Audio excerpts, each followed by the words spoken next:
Assalamualaikum dan salam sejahtera buat para penonton di luar sana. Salam Malaysia Madani, salam Melaka Maju Jaya, rakyat bahagia menggamit dunia. Bijak laksana tua, berani laksana jebat. Salam SMK Aikro, kecemerlangan tekad kami, excellent is our aspiration. Tanda pagar cemerlang gemilang terbilang, akses nombor 1. Selamat datang ke podcast PPD Melaka Tengah bersama saya, pengacara anda iaitu Nur Sofia Elisa binti Muhammad Nizam. Pada hari ini, kami amat berbesar hati kerana diberi peluang untuk menemu bual Puan Hajah Mahfuzah binti Muhammad Nur, Pengarah Pendidikan Negeri Melaka. Baiklah Puan, apa khabar hari ini? Sihat? Alhamdulillah, terima kasih atas jemputan ini. Bagaimana perasaan Puan pada hari ini?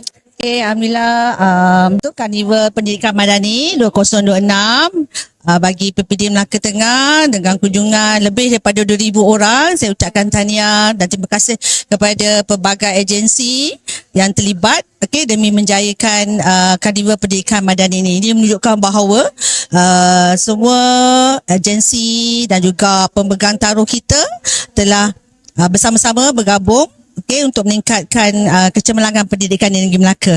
Baik, betul lah Puan.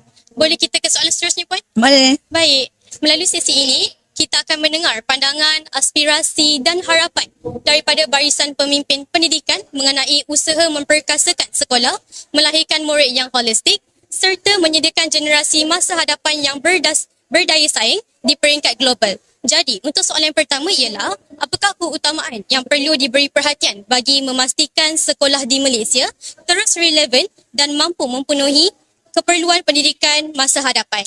Okey, terima kasih. Sama. Jadi, di peringkat negeri Melaka, kita perlu berikan perhatian pertama dari aspek kualiti pembelajaran dan juga kemahiran murid. Okay, kita bukan hanya berfokus kepada pencapaian akademik tetapi juga kepada pemikiran kritis, pada pemikiran kreativiti, komunikasi, kolaborasi dan juga penyelesaian masalah.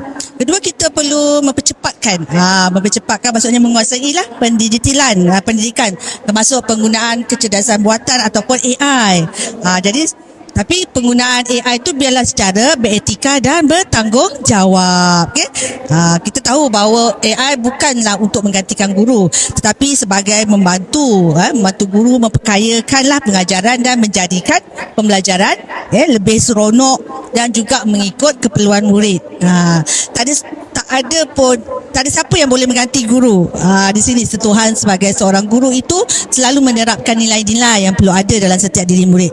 Kemudian ketiga, kita perlu jadikan sekolah kita ni lebih inklusif, fleksibel dan juga responsif terhadap perubahan dunia pekerjaan. Jadi saya percaya macam adik yang cilik ini boleh satu hari mungkin nak jadi seorang pemberita sebab minat you kan, potensi you, pembentukan karakter you ke arah itu.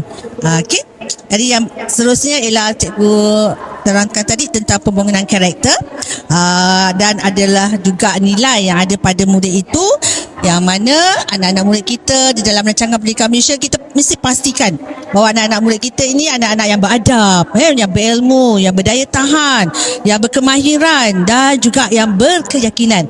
Macam adik berkeyakinan sebagai seorang pengacara untuk podcast ini. Jadi saya haraplah kita boleh sama-sama menggabungkan akademik, menggabungkan teknologi, kemahiran dan karakter secara seimbang. Baiklah. Alhamdulillah, berakhirlah sesi temu bual khas kita pada hari ini. Setinggi-tinggi penghargaan dan ucapan terima kasih kami rakamkan kepada Puan kerana kesudian meluangkan masa untuk berkongsi pandangan, pengalaman dan aspirasi yang amat bermakna. Sesungguhnya kemajuan sesebuah negara bermula dengan pendidikan yang berkualiti.